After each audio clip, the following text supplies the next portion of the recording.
ಖಂಡಿತ. ಆ, ಬದುಕಿನ ಮಗ್ಲುಗಳಲ್ಲಿ ಏಳು ಬೀಳು ಇರುತ್ತೆ, ಸೊ ಏರುಪೇರು ಇರುತ್ತೆ. ಅದರ ನಡುವೆ ಸಹಜವಾಗಿ ಅಂದರೆ ನಿಮಗೆ ಒಂದು ದುಡ್ಡಿನ ಅವಶ್ಯಕತೆ ಇದ್ದರೂ ಕೂಡ ಬಂದಂಥ ದುಡ್ಡಲ್ಲಿ ಏನಾದರೂ ಮಾಡೋಣ ಅಂತ ಅನಿಸಿರುತ್ತೆ. ಬಟ್ ನೀವು ಬಂದಂಥ ದುಡ್ಡಲ್ಲಿ ಅಟ್ಲೀಸ್ಟ್ ಅಪ್ಪ ಅಮ್ಮಂಗೆ ಏನಾದರೂ ಮಾಡಬೇಕಂತ ಅನಿಸ್ತಾ ಹೇಗೆ ಏನು ಅಂತ? ನಮ್ಮ ಅಪ್ಪ ಅಮ್ಮ ಬಯಸ್ತಿದ್ದು ಒಂದೇ, ದುಡ್ಡಲ್ಲ. ಆಗಿದ್ದ ಅವಮಾನಗಳು, ಒಂದಷ್ಟು ಮಾತಾಡಿದಂಥ ರೀತಿಗಳು, ಯಾರು ಏನಕ್ಕೂ ಅಷ್ಟು ಇಂಪಾರ್ಟೆನ್ಸ್ ಕೊಡ್ತಾ ಇರಲಿಲ್ಲ. ಎಲ್ಲೇ ಹೋದ್ರು ಕೇಳ್ತಾ ಇದ್ರು ನನ್ನ ಬಗ್ಗೆ. ಅವೆಲ್ಲ ಮನಸ್ಸಲ್ಲಿ ಉಳಿದುಬಿಟ್ಟಿತ್ತು. ದುಡ್ಡಿಗಿಂತ ನನಗೆ ಆ ಕಳ್ಕೊಂಡಿದ್ದಂಥ ಒಂದು ಜನರ ಪ್ರೀತಿ, ಹೆಸರು ಅಂದರೆ ಹೆಸರಿಗಿಂತ ಪ್ರೀತಿ ಅಂದರೆ ಅಕ್ಕಪಕ್ಕ ಇರೋರಾದರೂ ಈಗ ಪ್ರಪಂಚದಲ್ಲಿ ಏನು ಒಪಿನಿಯನ್ ಇರುತ್ತೆ ಸಮಾಜದಲ್ಲಿ ಗುರುತಿಸ್ಕೊಂಡು ಅದೇ ತಾನೇ ಊರಲ್ಲೂ ಬಂದೇ ಬರುತ್ತೆ. ಎಲ್ಲರ ಕೈಲಿ ಮೊಬೈಲ್ ಇದೆ, ಎಲ್ಲ ನೋಡ್ತಾರೆ, ಬಂದೇ ಬರುತ್ತೆ. ಅದರಲ್ಲಿ ನಾನು ಗೆದ್ದುಬಿಟ್ಟೆ. ನಿಜವಾಗ್ಲೂ ಕಪ್ಪು ಗೆಲ್ಲದೆ ಇರ್ಬೋದು, ಜನರ ಪ್ರೀತಿ ವಿಚಾರದಲ್ಲಿ ನಾನು ಗೆದ್ದೆ.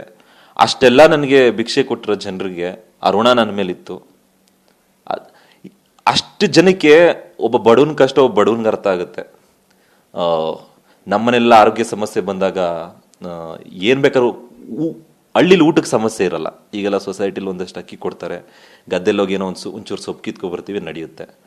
ಆದರೆ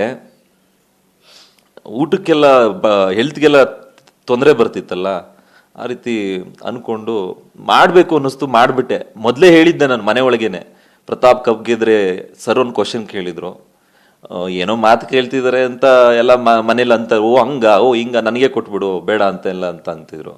ಅವಶ್ಯಕತೆ ಇದ್ದವ್ರು ಕೊಡಬೇಕು. ನನಗೆ ಅರ್ಥ ಆಗಿದೆ ಕೆಲವರು, ಇದು ಯಾರು ಅರ್ಹರಿದ್ದಾರೆ ಅದನ್ನ ತಲುಪಿಸ್ತೀನಿ ನಾನು. ನನಗೆ ಇಂಟ್ರೆಸ್ಟ್ ಇಲ್ಲ ಅಂತ ಹೇಳಿ ನೀವು ಒಂದು ರೀತಿ ಇಂಟ್ರೆಸ್ಟ್ ಇಲ್ಲ ಅನ್ನೋ ಥರದ್ದು ಬಿಹೇವ್ ಮಾಡಿದ್ರಿ ಬಿಫೋರು. ಬಟ್ ಕಡೆಗೆ ಹೋಗುವಂಥ ನಿರ್ಧಾರಕ್ಕೆ ಏನು ಘಟನೆ ಸಾಕ್ಷಿ ಆಯಿತು?